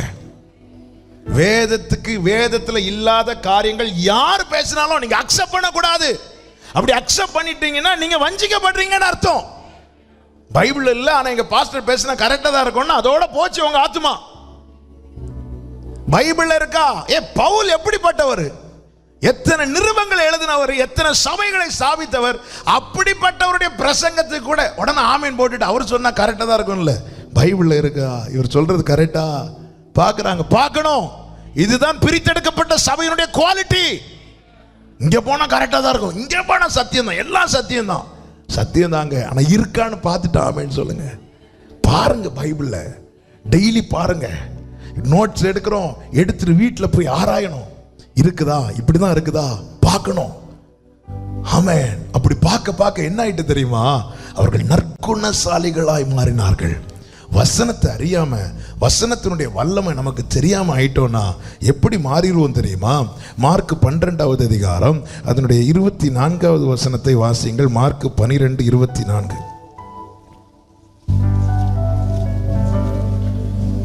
இயேசு அவர்களுக்கு பிரதியுத்தரமாக, நீங்கள் வேத வாக்கியங்களையும் தேவனுடைய வல்லமையையும் அறியாததினால் அல்லவோ தப்பான எண்ணம் கொள்ளுகிறீர்கள். தப்பான எண்ணம் கொள்ளுகிறீர்கள். சிலருடைய கேள்வி, எனக்கு தப்பா எண்ணம் வருது. வேற ஒண்ணும் இல்ல, வசனம் தெரியல. வசனத்தை அறிய அறிய தேவனுடைய வல்லமையை அறிய ஆரம்பிப்போம். தேவ வசனத்தையும் தேவனுடைய வல்லமையும் நாம் எந்த அளவுக்கு அறிகிற அறிவிலே வளர்கிறோமோ அந்த அளவுக்கு நம்முடைய எண்ணங்கள் தூய்மையாக்கப்படும். இன்னைக்கு தப்பு தப்பா எண்ணம் வருது பிரதர், படுத்தாலே கெட்ட கெட்ட சொப்பனமா வருது, தப்பு தப்பா வருது. பைபிள் படிச்சு எவ்வளவு நாள் ஆச்சு? அது என் பர்த்டேக்கு படிச்ச ஒரு வசனம் இல்லை. ஆண்டவர் சொல்ற, நீ தேவனுடைய வசனங்களையும் வேத வாக்கியங்களையும் தேவனுடைய வல்லமையும் அறியாததினால் அல்லவோ தப்பான எண்ணம். எண்ணம் தூய்மையாகப்படணும்னா வேத வாக்கியங்களை அறியணும். வேத வாக்கியங்களை அறிய அறிய அறிய தேவனுடைய வல்லமையை அறிய ஆரம்பிப்போம், தேவனுடைய வல்லமை உணர ஆரம்பிப்போம். இந்த அறிவு நம்முடைய சிந்தைகளை தூய்மையாக்கும். ஆமென். நம்முடைய எண்ணங்களை தூய்மையாக்கும். இன்னைக்கு எண்ணம் கிளியராக, சிந்தை கிளியராக வேதம் காண்பிக்கிற ஒரே மார்க்கம் இதை அறியணும். இதை அறிய அறிய தேவனுடைய வல்லமை என்னது என்பதை நாம் அறிவோம். இந்த அறிவு நம்மை தூய்மையாக்கும். வனாந்திரத்தில் வசனத்தை தேடுங்கள், மன்னாவை தேடுங்கள். ஹல்லேலூயா. ஆண்டவர் என்னோடு பேசுகிற வார்த்தை என்ன? என்ன ஆண்டவர் இன்னைக்கு நீங்க என்கிட்ட பேச போறீங்க? கேளுங்க ஆண்டவர் சமூகத்தில் வந்து. ஆண்டவர் எனக்கான ரேமா என்ன? ஆண்டவரே 10 ஆக போகுதுப்பா, மீட்டிங் முடிய போகுதுப்பா, இன்னும் எனக்கான வார்த்தை கிடைக்கலையே. நமக்கான வார்த்தை கிடைக்கலன்னா இப்படி ஏங்கணும். ஆண்டவரே தேடுங்கள் கண்டடைவீர்கள் சொன்னீங்களே, ஆண்டவரே நான் தேடுறேன்ப்பா, எனக்கு அந்த வார்த்தை வேணும்ப்பா. கர்த்தர் பேசுவாருங்க, ஏதோ ஒரு வகையில பேசுவாருங்க. இந்த தேடல் இல்லாமல் சபைக்கு வருவதனால் என்ன பிரயோஜனம்? ஆமென். காலையில் இஸ்ரவேல் ஜனங்களை பாருங்கள். ஆமென். எண்ணாகமம் 11வது அதிகாரம் எடுக்க வேண்டாம், எண்ணாகமம் 21வது அதிகாரம், யாத்திராகமம் 16வது அதிகாரம். இந்த இதுல எல்லாம் மன்னாவை குறித்து சொல்லப்பட்டிருக்கும். முதல்ல மன்னாவை சாப்பிட்ட போது, அதாவது ரட்சிக்கப்பட்ட ஆரம்பத்தில் மன்னாவை அவங்க எப்படி புசித்தார்கள் தெரியுமா? அது தேனிட்ட பணியாரம் போல இருந்துச்சு. என்ன டேஸ்ட்! காலை எப்போ வரும், எப்பொழுது விடியும் என்று விடியற் காலத்துக்கு காத்திருக்கிற ஜாமக்காரரை பார்க்கலும் அதிகமாய் காத்திருந்தேன். ஏன் தெரியுமா? ஆண்டவரே நீங்க என்ன பேசணும்பா. ஆரம்பத்தில் அது தேனிட்ட பணியாரம் போல இருந்துச்சு. போக போக பார்த்தா எண்ணாகமம் 11ல் இந்த மன்னாவை தவிர வேற ஒண்ணுமே இல்லை. என்ன ஆண்டவர் எப்போ பார்த்தாலும் பேசிட்டே இருக்கிறீங்க, ஒன்றுமே செய்ய மாட்டேங்கிறீங்களா ஆண்டவர்? இந்த மன்னாவை தவிர மன்னா மேலே கொஞ்சம் கொஞ்சமாக வெறுப்பு வர ஆரம்பிச்சிட்டு, என்னாகும் 21ல் மன்னாவை முழுவதுமாக வெறுக்க ஆரம்பிச்சிட்டாங்க. இது அருவருப்பாக இருக்கு, எங்கள் மனம் அதை வெறுக்குதுன்ட்டாங்க. நீங்கள் படிச்சீங்கன்னா தெரியும். மன்னாவை விரும்பி புசித்தவர்கள் கானானை அடைந்தார்கள், மன்னாவை வெறுத்தவர்கள் பாதியில் மடிந்தார்கள். ஆமென். கானானில் எல்லையில் கால் வைக்க மட்டும் ஒவ்வொரு நாளும் இதனுடைய ஒவ்வொரு வார்த்தையும் ஆமென் ஆமென் ஆமென். வனாந்திரத்தில் எதை தேடுகிறோம்? வனாந்திரத்தில் எதை தேடுகிறோம்? ஹல்லேலூயா. வனாந்திரத்துக்கு உங்களை கொண்டு வந்தது உங்களோட பட்சமாய் அவர் பேச. ஓசியா 2:14 அப்படித்தானே? பட்சமாய் பேசி நான் அவளை நயங்காட்டி வனாந்திரத்துக்கு அழைத்து கொண்டு வந்து அவளோடு பட்சமாய் பேசி, பட்சமா ஏன்னா எனக்கு அனுகூலமா என் பக்கத்தில் இருந்து எனக்காக ஒருத்தர் பேசிட்டு இருக்கிறார். என் ஆண்டவரை எங்க கொண்டு வந்து எனக்காகவே பேசுறீங்களே, இத்தனை பேர் இருந்தாலும் எனக்காக பேசுறீங்களே ஆண்டவரே. ஆமாம், இந்த அனுபவம் உண்டாகலையா? தேடணும். என்ன ஆண்டவரே, வார்த்தையே இல்லையா ஆண்டவரே? வார்த்தை இல்லையா ஆண்டவரே? எனக்கான வார்த்தை இல்லையாப்பா ஆண்டவர். இன்னைக்கு மீட்டிங்ல எனக்கான வார்த்தை இல்லையா? இந்த வார மீட்டிங்ல எனக்கான வார்த்தை இல்லையா? அப்ப நான் சரியான இடத்துல இல்லையா ஆண்டவரே? அப்ப எனக்கான வார்த்தை எங்கப்பா? இந்த தேடல் இருக்கணுங்க. சிறுமையும் எளிமையுமானவர்கள் தண்ணீர் தேடி அது கிடையாமல் அவர்கள் நாவு தாகத்தால் வரலும் போது கர்த்தராகிய நான் அவர்களுக்கு செவி கொடுத்து அவர்களை கைவிடாதிருப்பேன். எனக்கான வார்த்தை கிடைக்காம நான் இங்கிருந்து எழும்பக்கூடாது. எனக்கான வார்த்தை பெற்றுக்கொண்டு தான் நான் போனோம்.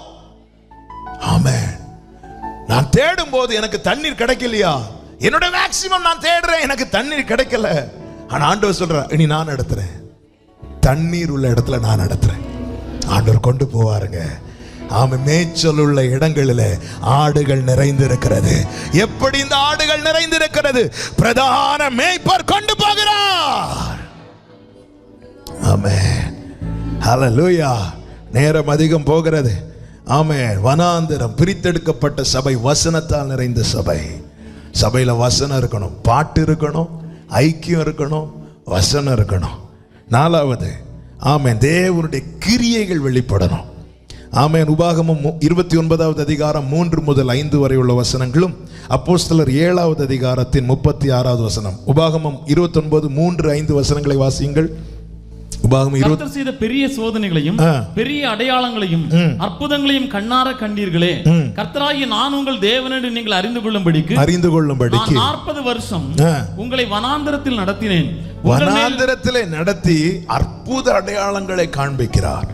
தேவனுடைய கிரியைகள் அல்லது தேவனுடைய வல்லமை வெளிப்படுகிற சபை. இப்படி நம்ம சபை மாறணும். கைகளை உயர்த்தி ஆமென் சொல்லுங்க. பாட்டு இருந்தா மட்டும் போதாது, வசனம் இருந்தா மட்டும் போதாது, ஐக்கியம் இருந்தா மட்டும் போதாது.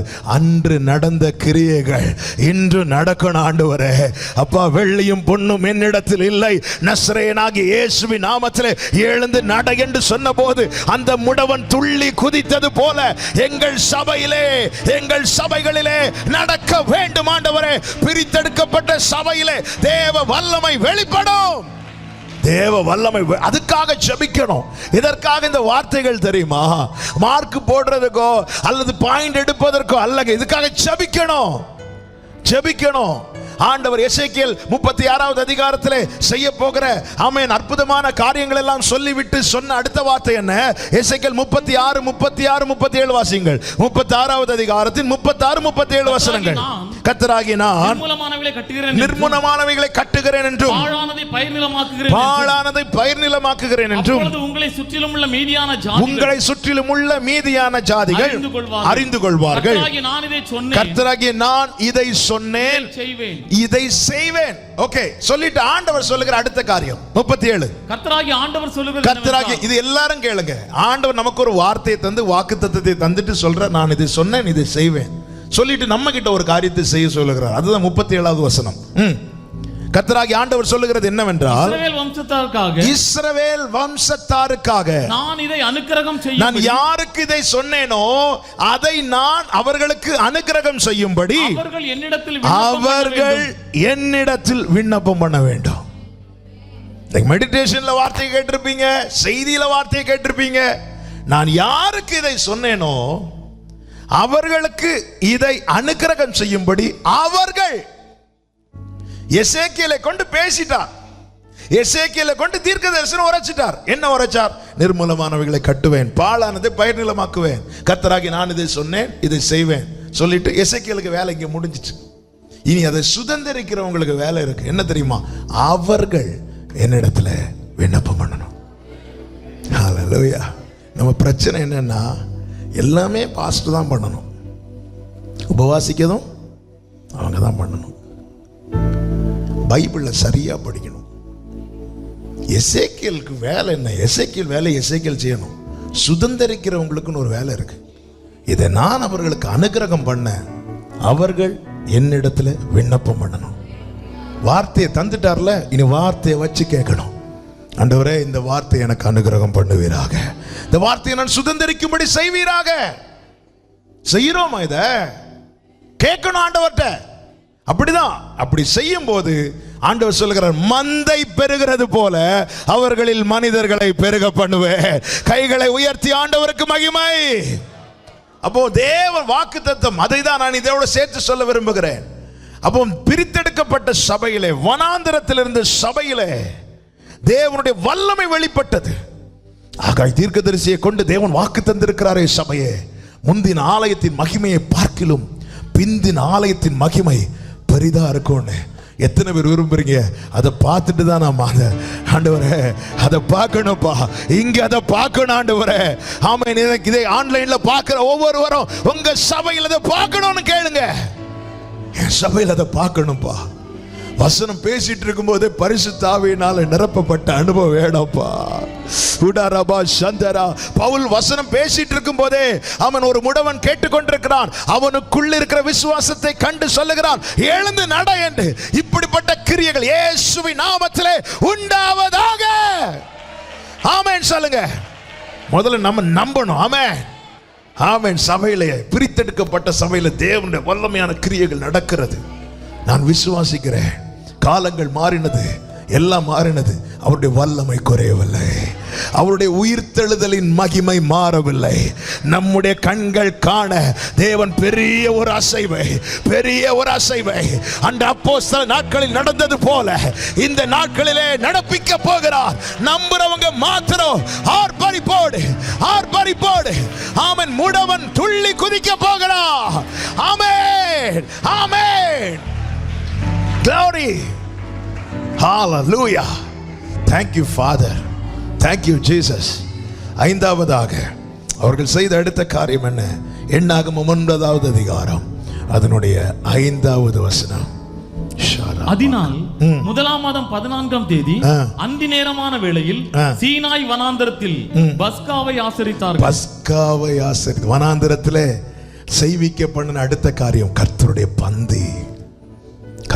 பந்தி பஸ்காவை ஆசரித்தார்கள். பஸ்கா என்றால் என்ன? இஸ்ரவேலுடைய மீட்புக்காக ஒரு பழுதற்ற ஆட்டுக்குட்டி அடிக்கப்பட்டது. அன்று இரவிலே இஸ்ரவேலர்கள் வீடுகளில் அமர்ந்து இரத்தம் தெளிக்கப்பட்ட கூடாரத்துக்குள் அமர்ந்து அப்பம் புசித்தார்கள். இதை ஆசரிக்க வேண்டும் என்றார், இதை நினைவு கூற வேண்டும் என்றார். ஆண்டவராகிய இயேசு கிறிஸ்து தெளிவாய் அந்த மாதிரியை வைத்தார். என்ன மாதிரி? என்னை நினைவு கூறும்படி இதை செய்யுங்கள். பிரித்தெடுக்கப்பட்ட சபை பஸ்காவை ஆசரிக்கும், கர்த்தருடைய பந்தியை ஆசரிக்கும். இன்னைக்கு சூழ்நிலை நிமித்தம் முடியாவிட்டாலும் ஆமென், சீக்கிரமா இந்த தடைகள் மாறும். என் ஆசையெல்லாம் புது வருஷம் தொடங்குறதுக்கு முன்னாடி கர்த்தருடைய பந்தியில இருந்துட்டு தான் தொடங்கணும். ஆமென் ஆமென் ஆமென். பிரியமானவர்களே ஆமென். இதுக்காக ஏங்கணுங்க. எத்தனை பேருக்கு வலிக்குதுன்னு எனக்கு தெரியல. ஒவ்வொரு ஃபர்ஸ்ட் சண்டே வரும்போது எத்தனை பேருக்கு வலிச்சுதுன்னெலாம் எனக்கு தெரியல. ஆமென் ஹல்லேலூயா. ஆனால் இது தெய்வ நம்ம செய்யாமல் இருக்கிறது ஆமென், அப்படி இருக்கவே கூடாது. எல்லா சூழ்நிலையும் கர்த்தர் மாற்றணும். ஆமென் சொல்லுங்க பார்க்கலாம். சபையிலே பந்தி ஆசரிக்க வேண்டும். ஆமென். அதற்கேற்ற அனுகூலங்களை தேவன் நமக்கு ஏற்படுத்தி தருவாராக. இதற்காக போராடி ஜெபிக்கணும். ஆமென். பந்தி ஏதோ கடமைக்கு அல்ல, நினைவு கூறணும். சிலுவையில் அடிக்கப்பட்ட ஆண்டவர் என் நினைவுக்கு வரணும். அவன் அப்பத்தை எடுக்கும்போது என் அப்பா சரீரத்திலிருந்து நம்ம பித்து கொடுக்கப்பட்ட ஒரு துண்டாய் நான் என் கையில் வாங்கணும். ஏதோ அலட்சியம் பண்ணக்கூடாது. ரசத்தை கொடுக்கும்போது அவருடைய ரத்தமா நினைச்சு பானம் பண்ணணும். ஆமென். வனாந்திரத்தில் தேவன் அழைத்து கொண்டு வந்து பாட வைத்தார். ஆமென். ஐக்கியப்பட வைத்தார். பரிசுத்தவான்களோடு ஐக்கியம். தாவீது 142:7 சொன்னாரே, ஆண்டவரே நீர் எனக்கு தயை செய்யும் போது நீதிமான்கள் என்னை சூழ்ந்து கொள்வார்கள் ஆண்டவரே. ஆமென். உலக உறவுகள் வெறுத்த போது சபையிலே கொண்டு வந்து அநேக உறவுகளை தேவன் ஏற்படுத்தி தந்தார். ஆமென். எத்தனை பேர் அதை ருசித்தவர்கள் மாத்திரம் கைகளை அசைத்து ஆமென் முன்பின் தெரியாதவர்களோடு பழகும்படி வைத்து. ஹல்லேலூயா. இப்படி தாங்க இருக்கணும். பிரிவினைக்கு இடம் கொடுக்கவே கூடாது. ஒருத்தங்கிட்ட பேசும்போது பழகும்போது ஏதாவது சண்டையை நோக்கி போகுது, அங்கேயே ஸ்டாப் பண்ணிட்டு வேண்டாம், இந்த கான்வர்சேஷன் எங்கேயே விட்டுருவோம், நம்ம ஐக்கியமாகவே இருப்போம். ஆமாம். தேவையில்லாத சண்டையை வளர்க்கக்கூடிய எந்த ஒரு காரியத்திலும் விசுவாசிங்க ஈடுபடவே கூடாது. அதே போல் 2 விசுவாசிங்க சேரும்போது அந்த இடத்துல இல்லாத இன்னொரு ஆளை பற்றி நன்மையோ தீமையோ பேசுறதுக்கு நீங்கள் கேட்கறதுக்கு நல்லா இருக்கும். ஏன்னா உங்களை பற்றி பேசாததுனால அவங்க பேசும்போது அப்படியாக்கா சொல்லுங்கக்கான். அதே போல ஆமென், யாரை குறித்து சொன்னார்களோ அவர்களிடத்துல உங்களை குறித்தும் இதே சகோதரி 1க்கு 3ஆக சொல்லுவார்கள் என்பதில் சந்தேகம் இல்லை. ஆமென். நல்லா புரிஞ்சுக்கோங்க. ஆமென். இல்லைங்க, இது தேவன் சேர்த்த சபை. எத்தனை பேர் கூடுறோன்னு முக்கியம் கிடையாது. ஆமென். அங்கே தேவன் ஆசீர்வாதத்தின் ஜீவனையும் கட்டளையிடுவதற்கு நான் தடையா இருக்கக்கூடாது. சபை கூடும்போது ஆண்டவரே எவ்வளவு பேர் கஷ்டத்தில் வருவாங்க ஆண்டவரே. அதாவது ஆமென், வலி ரொம்ப ஜாஸ்தியா இருக்கிறவங்க நாங்கள் மருந்தை தேடுவோம். வலி இல்லாதவங்களுக்கு மருந்து வலி ரொம்ப ஏதாவது தாங்க. ஆமென். அதாவது கடந்த சில வாரங்களுக்கு முன்பதாக ஒரு தம்பிக்காக ப்ரேயர் பண்ணோம்ல. 2 கிட்னியும் அவுட், 19 வயசு. அவன் ஹாஸ்பிட்டல் ஐசியூலேருந்து சொன்ன வார்த்தை என்ன தெரியுமா? எனக்கு வலிக்குது, தாங்க முடியல, ஏதாவது ஊசி போட்டு என்ன கொன்றுங்க அப்படின்னு. எனக்கு வலி தாங்க முடியல. இதெல்லாம் தாங்க முடியாத விஷயங்க. இப்படி சபையில் எத்தனை பேர் வருவாங்க தெரியுமா? ஆவியில நொறுங்குண்டு இருதயத்தில் எவ்வளோ காயப்பட்டு வருவாங்க. நமக்கு ஒரு பிரச்சனை இருக்காது, ஜாலியா இருப்போம். சபை ஐக்கியத்துல நம் நிமித்தமாய் அவர்களுக்கு கிடைக்க வேண்டிய ஆசீர்வாதம் தடைபடாதபடிக்கு ஜாக்கிரதையா இருக்கணும். ஆமென். எவ்வளவு பேர் எவ்வளவு வேதனையில வருவாங்க, வெளியே தெரியாதுங்க, நல்ல டிப் டாப்பா தான் ட்ரெஸ் பண்ணிருப்பாங்க, கார்ல தான் வந்து இறங்குவாங்க. இவங்களுக்கெல்லாம் என்ன, வார வாரம் ஒவ்வொரு கார்ல வராங்க. ஆனா அவங்க வார வாரம் ஒவ்வொரு பிரச்சனையும் சுமந்துட்டு வர்றது தெரியாது. ஐக்கியமா இருக்கணும், சந்தோஷமா இருங்க. கண்ணு மூடி திறக்கிறதுக்குள்ள 2020 போனது போலதான் நம்முடைய ஆயுளும் முடிய போகுது. அவர் வரப்போறார், அவர் வரப்போறார். இந்த ஒரு வசனத்தை கூட வாசித்து ஜெபிக்கலாம். உன்னத பாட்டு 8:5. உன்னத பாட்டு நேசர் மேல் சார்ந்து கொண்டு, தன் நேசர் மேல் சார்ந்து கொண்டு வனாந்தரத்திலிருந்து வருகிற இவள் யார்? கைகளை உயர்த்தி ஆமென் சொல்லுங்க பார்க்கலாம். ஆமென். இன்று யார் என்னை வனாந்தரத்திலே அழைத்து கொண்டு போனாரோ அவரே என்னை வனாந்தரத்திலிருந்து அழைத்து கொண்டு போக போகிறார். ஹல்லேலூயா. அப்ப தேவன் எங்க அழைத்து கொண்டு போனாரோ அங்க தரித்திருக்கணும், அங்க நிலைத்திருக்கணும். அங்க இருந்து ஒரு நாள் அவர் அழைத்து கொண்டு போவார். அவர் அழைத்து கொண்டு போக வரும்போது நாம இல்லைன்னா அவருக்கு ஃபீல் ஆயிரும் இல்ல. மணவாளன் வந்து கதவை தட்டும் போது அப்பதான் 5 பேர் எழும்பி எண்ணெய் வாங்க போனாங்களாம். எங்க எண்ணெய் வாங்க போனாங்களாம். ஆல்ரெடி புத்தியுள்ள கன்னிகைகள் 5 பேர் கொஞ்சம் எக்ஸ்ட்ரா எண்ணெய் வச்சிருந்தாங்க. அவங்க கிட்ட கேட்டாங்க. அவங்க தூங்குனதை பார்த்து இவங்களும் தூங்கிட்டாங்க. அவங்க நல்ல ஆயத்தமாக்கிட்டு தான் தூங்குறாங்க. அவன் ஃபுல்லா எக்ஸாம் 1 வருஷம் படிச்சுட்டு எக்ஸாம் முந்தின நாள் தூங்குறாங்க இல்ல. இது படிப்பும் கிடையாது. அவன் தூங்குறான், அப்ப நானும் தூங்குவேன். கடைசியில் எழுப்பி மணவாளன் வந்ததும் இவங்க ரெடி ஆயிட்டாங்க. இவங்க வந்து எண்ணெய் இல்லை, கொஞ்சம் எண்ணெய் தருவீங்களான்னு கேட்டோன்னே இவங்க சொல்றாங்க, அங்க ஒருத்தங்க காத்திருப்பு கூட்டம் வச்சிருக்கிறாங்க, நீங்க போங்க, அங்க எண்ணெய் இருக்கும். அதாவது ஆண்டவர் வந்துட்டு போனதுக்கு அப்புறம் மீட்டிங் நடக்கும். ஆமென். அந்த மீட்டிங்ல யாரும் எண்ணெய் வாங்க போயிடக்கூடாது. அவன் இவங்க மணவாளன் தட்டிட்டு இருக்கிறாரு, இவங்க ஓடுறாங்க எண்ணெய் வாங்குறதுக்கு எண்ணெய் கடைக்கு. அதுக்கப்புறம் வந்துட்டு பார்க்கறதுக்குள்ள மணவாளன் போயிட்டாரு. வனாந்திரத்திலிருந்து அவர் அழைத்து கொண்டு போக வருவார். வனாந்திரம் சபையானால் மணவாட்டியே உன்னை அழைத்து கொண்டு போக வருவார். உன்னை வனாந்திரத்துக்கு யார் அழைச்சிட்டு போனாரோ அவரே உன்னை வனாந்திரத்திலிருந்து அழைத்து கொண்டு போவார். ஹல்லேலூயா. அவருக்காய் ஆயத்தமாக்கப்பட்ட மணவாட்டியாய் அவருக்கு எதிர்கொண்டு போக ஆமென் வாஞ்சையோடு ஆயத்தத்தோடு தொடருவோம். ஆசை மணவாளன் வேகம் வரப்போகிறார்.